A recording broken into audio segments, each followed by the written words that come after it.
Thank you for being here, everyone. I want to start by sharing a thought that I trust resonates deeply with many of us, especially in our walk as Christians. There's an ongoing error among so many believers today regarding prayer. Too often, we mistake it for a tedious, burdensome task, something to check off our to-do list. But prayer, my friends, is a privilege, a rare and precious privilege, one that we should treasure and not take for granted. Let's be truthful for a moment.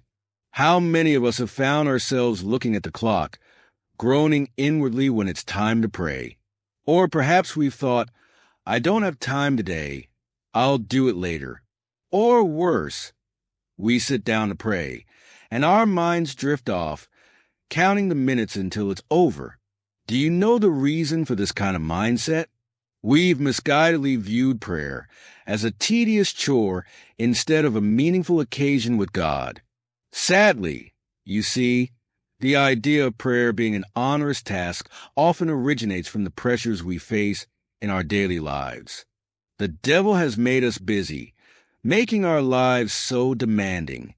We have things like work, family, and countless responsibilities. So, when we hear the call to pray, it seems and feels like just another item to add to an already burdened schedule. But let me argue that thought for a moment. Have we really stopped to consider what prayer is? And more importantly, who we are praying to? I doubt it. Think about this. Prayer is a privilege owing to its invitational nature. It's a direct offer from the Creator of the world to enter into His presence. The God who made the stars, the mountains, the oceans, and who holds all things in His hands. He calls us to pray for free. We are not required to pay a dime for this rare invitation. What a beautiful thing that is.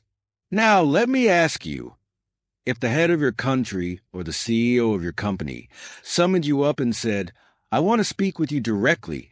Anytime you need me, I'm here. How would you feel? Without a doubt, you'd probably be flattered, right? You'd jump at the chance to have such a rare access. Well, guess what? As Christians, we have something even more noteworthy. We have unswerving access to God Himself, the Creator, Sustainer, and Ruler of everything. And He says, come to me, ask, seek, knock. I am here. But what do?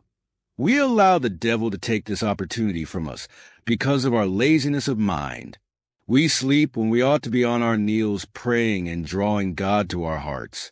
This short prayer of Thomas Aquinas regarding the privilege of intimacy with God will perhaps help us understand the true nature of this invitation to intimacy with God. I long for you to be in the very heart of Christ Jesus. That is, in order that you may love Him intimately and that you may be loved by Him. For human life consists in this. This access is not only a privilege because we are invited to pray, but it's also a pleasure because prayer is an invitation to intimacy with God. We need to know that prayer isn't just about listing off requests or repeating empty words. It is, in fact, a chance to commune with the Almighty God, to pour out our hearts, to listen for His voice, and to experience His love and direction in our lives. Imagine being able to speak to the one who knows you better than anyone else. He knows your worries, your struggles, your joys, and your desires. And yet, He invites you to approach Him, not with fear, but with the boldness of a child who knows their Father loves them. That, my friends, is what prayer entails. It's not a task. It's a relationship. In Hebrews 4 verse 16, we are told, let us then approach God's throne of grace with confidence, so that we may receive mercy and find grace to help us in our time of need. What an unbelievable privilege. Not only do we get to approach God, but we can do so with confidence, knowing that He is always ready to listen and respond. However, in doing all this, we must know that God is not a man that must be coerced to do whatever we say. Most Christians think this way. Remember, even Jesus, in his exalted character, didn't force God to take away the agonies, but prayed, saying, Father, if thou be willing, remove this cup from me.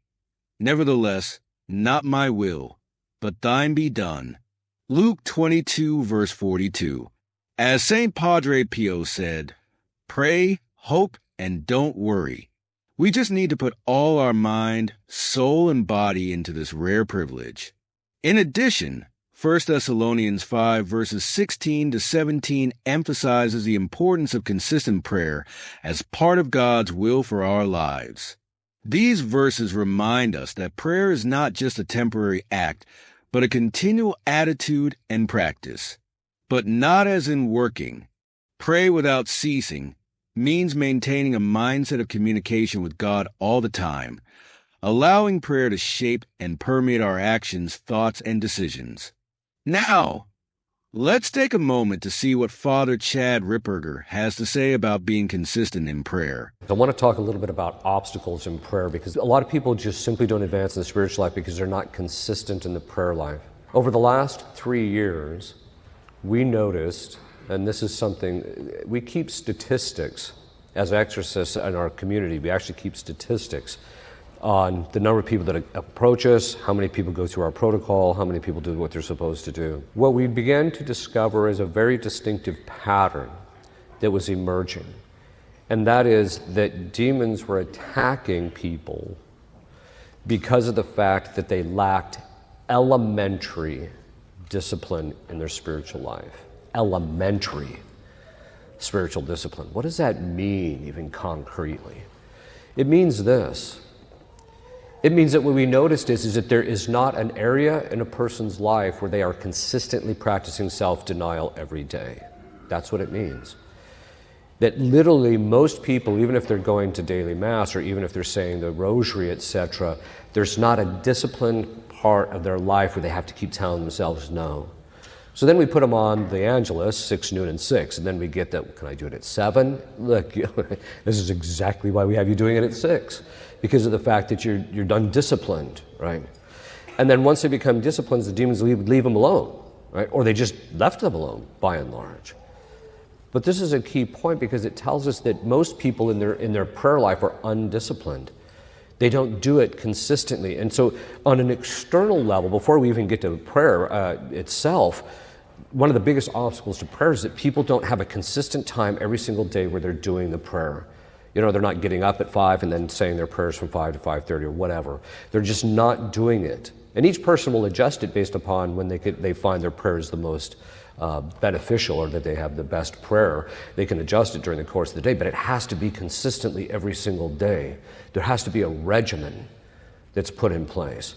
And then obviously on the externals to the prayer too, there also has to be okay, I've got to take an inventory of my spiritual life. Here's the 64 virtues, you put them up on the wall, you tell your guardian angel, okay, start pointing to the ones that I don't have, all right.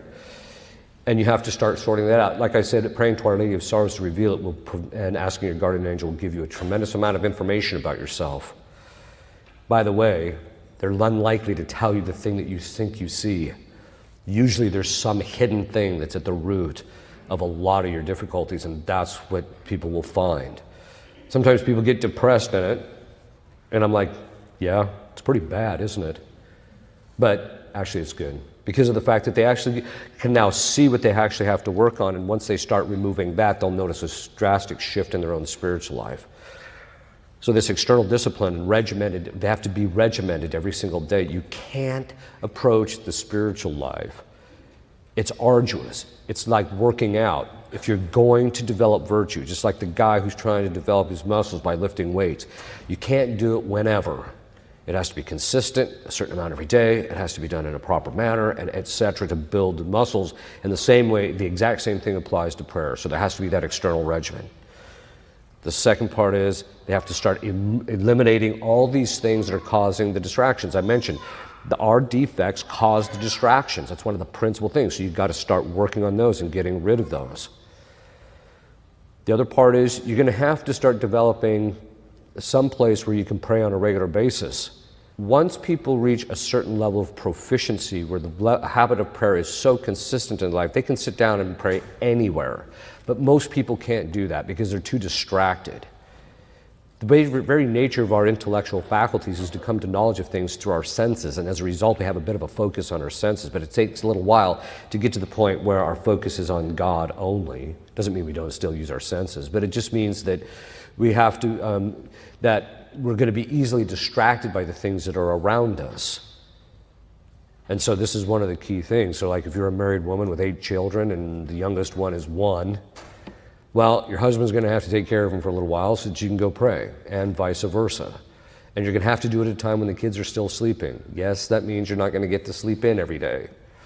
And if you've got 8 kids, you're not sleeping in anyway, right?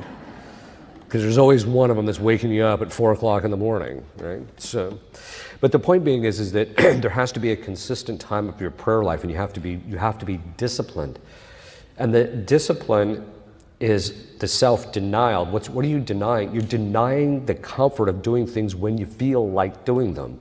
You're doing them regardless of how you feel, regardless of what the situation is, regardless, you're just going to do it, right?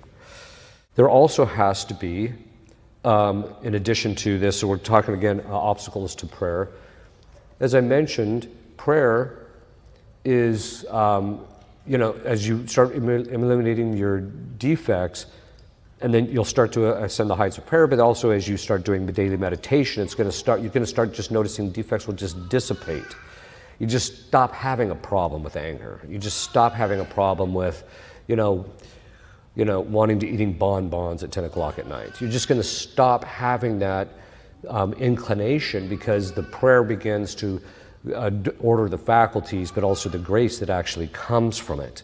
This is an indicator that one of the principal means of grace in our life is prayer. People will ask me, Father, well, how do I increase my charity? Well, supernatural virtues actually kind of work, and we're going to go into it in general with charity, and then we'll talk about how that applies to the virtue of religion. But when you're talking about the charity, St. Thomas says when it comes to the infused virtues, the way it works is because we're not the cause, nothing we do causes them to increase. What we have to do, he says, is we perform the action of that virtue, which then causes a disposition in us for an increase in the virtue, and then God infuses it. This is why I'll tell people, if you want to build charity, just start telling God you love him on regular intervals throughout the course of the day. But I don't feel it. Yeah, I know. Don't worry about it. It's kind of one of my guys that I would give spiritual direction from time to time. So it's basically fake it until you make it. I'm like, kinda, right? But basically you're just performing the action. You're not going to feel anything, right? It doesn't matter. It's the same thing when people go to confession, right? People say, but most of all because it offends thee, my God. Well, I don't feel that, Father. Yeah, we know that. But why does the church have you say something? It's not that you're saying something that's false. What you're doing is you're expressing your hope and your desire. In other words, I tell God I love you, and I love you above all things, even though you might not. But the reason you tell him that is because your desire is that he will start to infuse that love of things above. You'll dispose yourself to it, and then he'll start to infuse it. This is why people who start building charity, as they start working on that, then what they notice is that it's after the fact, after they've done these things for a little while, they notice, hey, it's coming. That virtue's starting to be more operative. I'm starting to become more charitable, right? It's the same thing with faith and hope, right? You have to make acts of faith and hope. Tell God, I trust in you on regular intervals. I have perfect confidence in you. Most people there's a hinge point, and this is where hope becomes so key. There's a hinge point in the spiritual life. I mentioned it, that you kind of go from the prayer of simplicity to mystical contemplation, between the 4th and the 5th levels of prayer. That's a really key time in a person's spiritual life, and they really need a spiritual director at that point. Up until then, some do, some don't. But that's a key hinge, because what's happening is you're now stepping into a darkness that you need direction, because you're blind as a bat spiritually. Which is kind of interesting, because we ourselves know ourselves based more on our defects than our perfections. How do we know that? When people get to the point where they've gutted all of the defects from their interior spiritual life, they say, I don't even know myself anymore. No, you don't. Because you've always been judging yourself based on these other things. But that's a key time frame, because why is that a key time frame? It's key because it emphasizes and it becomes the key time in which the control over the person's spiritual life has to be ceded to God alone. We are not perfect, and you cannot give what you don't have, despite the fact that Stephen Hawking said, that there is this nothing, and then it just jumped out. He's talking about the Big Bang. I'm like, well, what's this it you're talking about? It don't exist to jump, right? It's a violation of the principle of sufficient reason. So basically, what does this mean? You can't give what you don't have. I've always wanted to walk up to guys like that and say, hey, can I have $1 million? I don't have $1 million. Well, maybe it will just jump out of your pocket. All right. If it did, I'm convinced he wouldn't give it to me, but anyway. So the point being is that we're not perfect, and we cannot render ourselves perfect. That means we can only get ourselves to a certain stage in the spiritual life, and at that point, if the person does not cede the continuation of the purification and the advancement in the spiritual life, at that point entirely to God, they will stall out and fall back in their prayer life, usually. And so what does that actually look like? It looks like this. By that time, because they've eliminated all their defects and they've developed sufficient virtue, the interior faculties become much more sensitive. It's called acuity. People who notice this, if you fast a lot, food tastes better, right? And so it's that same kind of a thing in the soul, that as we gain virtue, then that the soul becomes more sensitive in that particular area of virtue. And so what will happen is when God gives the person a prompting of grace, because they've got this rectitude in their interior life in relationship to things, they'll be able to easily, first of all, recognize it's from Satan, because if it's from him, it's going to prompt you to something that's not good. But when it comes from God, there's going to be this immediate recognition that there's a grace that's being received. You need to do X, right? And there will be very often two things that happen. There's an initial delight in the upper faculties about the reception of the grace, but then very often when a person's not perfect, there's a concomitant revulsion in the lower faculties. Even without the demons, our lower faculties don't like things are arduous and difficult. It's one of the effects of original sin. It's called weakness. And they don't like it because it's hard and it's painful. And so whenever we think of going to pray when we'd rather just sit and vegetate, then we get that kind of the revulsion of the lower faculties. But that's okay. That just is an indicator you're not perfect yet. But that prompting, as you grow in virtue, that prompting, you become much more sensitive to the promptings of grace. It's at that point, fidelity to grace along the way is absolutely key to advancing in the spiritual life for anybody. But it's at that point that if the person doesn't become entirely reliant on grace, then what's going to happen is they're not going to advance in their spiritual life or their prayer life. And so lack of fidelity to grace is one of the principal obstacles to advancement in prayer. What a brilliant talk. I wish I could go on for much longer. Is that not inspiring to your soul? Rejoicing always and giving thanks in all situations, as the passage proposes, are also integral to this continuous prayer. Even when life is challenging, which we know is common these days, expressing gratitude and joy can transform our hearts and perspectives, keeping us connected to God's presence. The ultimate goal in prayer is a deeper, ongoing relationship with God, a relationship that is not restricted to moments of crisis or need, but woven into the very fabric of daily life. When we live with gratitude and consistent prayer, we align ourselves more closely with God's will and find strength, peace, and joy in all circumstances. It's a beautiful reminder of how prayer is not just about asking for things, but about cultivating a continual, intimate relationship with God. Now, let's talk about the rarity of this privilege. Curiously, in the Old Testament, The people of Israel could only approach God through a mediator, the high priest. And even at that, it was once a year on the Day of Atonement, and there were strict rituals and requirements to be met. Exodus 25-30 and 35-40. But through Jesus Christ, this privilege was extended to us. When Jesus died on the cross, the veil in the temple was torn in two. What does this mean? It simply symbolizes that the barrier between humanity and God was gone.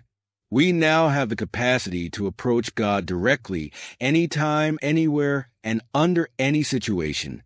This is rare, my friends. The God of the universe, who is holy, powerful, and infinite, has made himself accessible to us. What an amazing privilege. And yet, we treat it so lightly. We take it for granted, and we fail to realize just how extraordinary it is. But when we fail to see prayer as a privilege, we risk overlooking it. We risk failing to develop nature, that intimacy with God that we so desperately need. We end up thinking of prayer as just another obligation or a ritual to perform, and we miss out on the transformative power it can have in our lives. Remember this. Saints were ordinary humans like us who did extraordinary pious things. This is the reason they stand out in the heavenly kingdom. Think about it. Prayer is where we find our strength.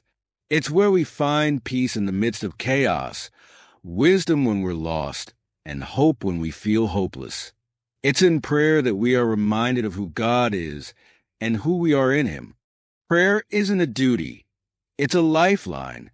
In conclusion, my friends, prayer is not an arduous task. It's a rare and prized privilege, a direct line to the Creator of the world.